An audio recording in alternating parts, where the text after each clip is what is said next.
Film की शुरुआत होती है जब जॉन और जेन मैरिज काउंसलर के पास बैठे होते हैं। वो बताते हैं कि उनकी शादी को 5-6 साल हो गए हैं, लेकिन अब उनका रिश्ता बिल्कुल ठहर गया है। जिंदगी इतनी बोरिंग हो चुकी है कि जब काउंसलर उनसे पूछता है कि आखिरी बार कब दोनों ने एक दूसरे के साथ इंटीमेट टाइम बिताया था, तो उनको याद ही नहीं आता। काउंसलर फिर उनसे कहता है कि जरा बताओ कि पहली बार कैसे मिले थे। फ्लैशबैक में दिखता है कि दोनों की पहली मुलाकात कोलंबिया में हुई थी। पुलिस को बेवकूफ बनाने के लिए दोनों ने कपल होने का नाटक किया, जबकि असल में वो एक दूसरे को जानते भी नहीं थे। जॉन ने खुद को कंस्ट्रक्शन मैनेजर बताया और जे ने कहा कि वो टेक्निकल सपोर्ट कंसल्टेंट है।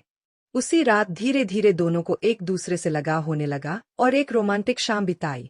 अगली सुबह जब जेन उठी तो जॉन उसके पास नहीं था, लेकिन थोड़ी देर बाद उसने देखा कि वो किचन में नाश्ता बना रहा है। ये देखकर उनका रिश्ता और गहरा हो गया। बाद में शूटिंग रेंज पर जे ने ऐसा दिखाया कि उसे बंदूक चलानी नहीं आती, लेकिन जैसे ही उसने जॉन को हर निशाना परफेक्ट लगाते देखा, उसने अपनी असली स्किल दिखा दी। हालांकि उसने ये नहीं बताया कि उसने ये सब कहाँ से सीखा। इन सब के बाद दोनों का रिश्ता और मजबूत हुआ और जॉन ने तो यहाँ तक कह दिया कि वो उससे प्यार करता है। उसका बेस्ट फ्रेंड एडी मना करता रहा कि रोमांस में मत पड़ो, लेकिन जॉन ने जेन को प्रपोज भी कर दिया। वहीं दूसरी तरफ जेन अपनी दोस्त जैस्मिन को रॉक क्लाइंबिंग के दौरान बताती है कि उसका नया बॉयफ्रेंड परफेक्ट है। 6 साल बाद उनका एक टाइम का पैशनेट रिश्ता अब नीरस बन चुका है। बातचीत बस कामचलाऊ सी होती है और अक्सर घर के छोटे मोटे मामलों पर झगड़े होते रहते हैं। जॉन को जेन का खाना भी अच्छा नहीं लगता, वो हमेशा अपने खाने में नमक डाल लेता है। एक दिन जॉन अकेले काउंसलर के पास जाता है और मानता है कि वो अब भी जेन से प्यार करता है, लेकिन कई बार उसे बिल्कुल बर्दाश्त नहीं कर पाता। इसी तरह जेन भी बताती है कि अब उनके बीच इमोशनल कनेक्शन ही नहीं बचा, शादी बस ऊपर ऊपर से चल रही है। सच धीरे धीरे सामने आता है। असल में जॉन और जेन दोनों प्रोफेशनल एजेंट्स हैं, लेकिन अलग अलग राइवल ऑर्गेनाइजेशन के लिए काम करते हैं। दोनों के पास एक्सपर्ट कॉम्बैट स्किल्स है और कभी अपने टारगेट को मिस नहीं करते।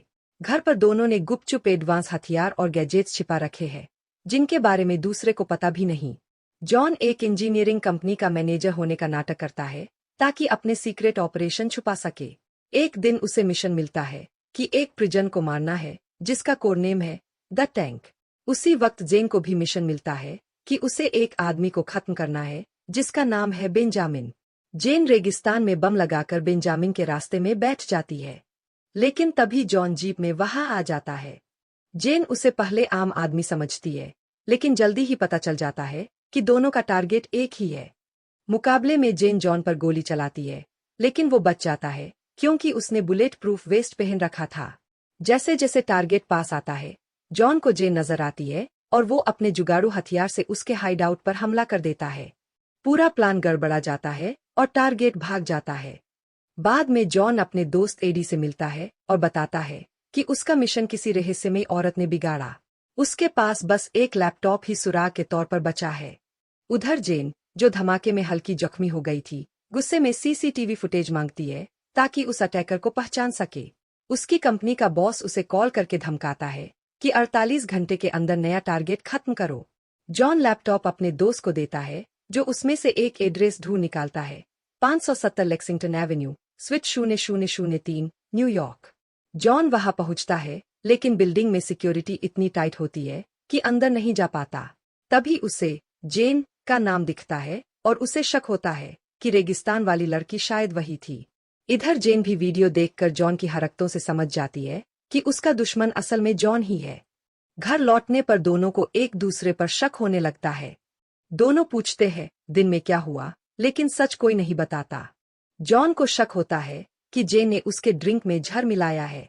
टेस्ट करने के लिए वो खुद जेन को ड्रिंक ऑफर करता है और बोतल गिरा देता है। जेन थोड़ी देर रुकती है, फिर बोतल उठाने की बजाय छोड़ देती है। ये साफ इशारा था कि दोनों एक दूसरे को मारने का सोच रहे हैं। दोनों सफाई करने का बहाना बनाकर अपने अपने हथियार तैयार करते हैं।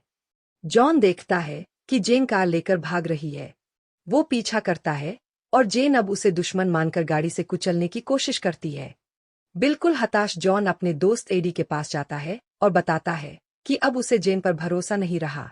एडी शक जताता है कि शायद जेन उस पर जासूसी कर रही हो। वहीं दूसरी तरफ जेन अपनी दोस्त जैस्मिन से बात करती है, जो उसे समझाती है कि जॉन को खत्म कर देना चाहिए। अगली सुबह जेन अपने साथियों के साथ घर में जॉन से जुड़े सुराग ढूंढती है। लेकिन जब वो लोग उनकी शादी का वीडियो देखने लगते हैं तो जेन इमोशनल होकर रुकवा देती है। उधर जॉन घर लौटता है और देखता है कि उसके सारे हथियार गायब है। उसका शक और बढ़ जाता है। वो जेन के ऑफिस पर हमला करने का प्लान बनाता है, लेकिन आखिरी पल में जॉन हिचकिचा जाता है और गोली नहीं चला। जेन बच निकलती है। जॉन मौके की जांच करता है और एडी बार बार कहता है कि अब उसे जल्दी और सख्त कदम उठाने होंगे।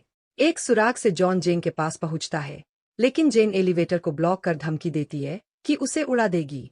जॉन नहीं मानता तो उसका साथी एलिवेटर उड़ा देता है। जेन टूट जाती है क्योंकि उसे लगता है जॉन मर गया है, लेकिन जॉन बच जाता है और होटल में जाकर जेन का सामना करता है। यहाँ वो तलाक की बात करता है। दोनों एक टेंशन भरे डांस में एक दूसरे के हथियार छीनते हैं, लेकिन अंदर से उनकी फीलिंग्स अभी भी जिंदा होती है। घर लौटने पर दोनों के बीच जबरदस्त लड़ाई होती है, यहाँ तक कि घर भी तहस-नहस हो जाता है। लेकिन जब दोनों एक दूसरे पर बंदूक तानते हैं तो कोई ट्रिगर दबा नहीं पाता, और यहीं से उनका प्यार फिर जाग उठता है। उनकी लड़ाई से परेशान पड़ोसी पुलिस बुला लेते हैं।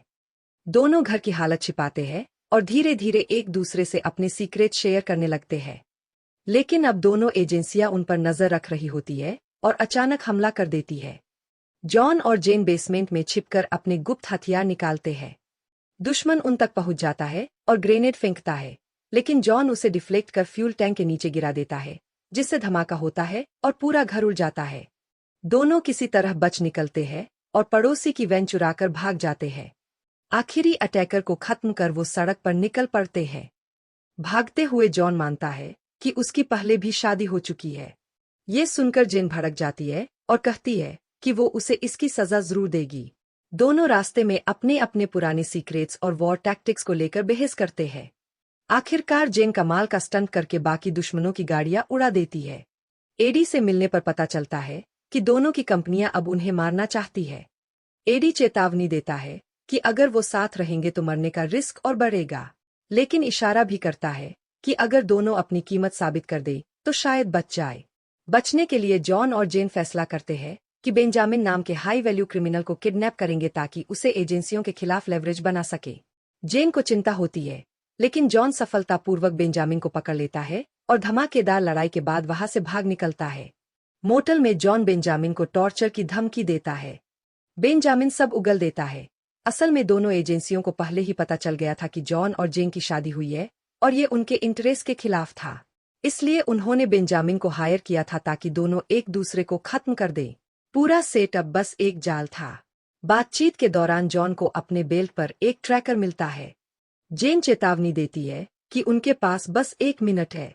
दोनों तुरंत गायब हो जाते हैं और सीवर में छिप जाते हैं।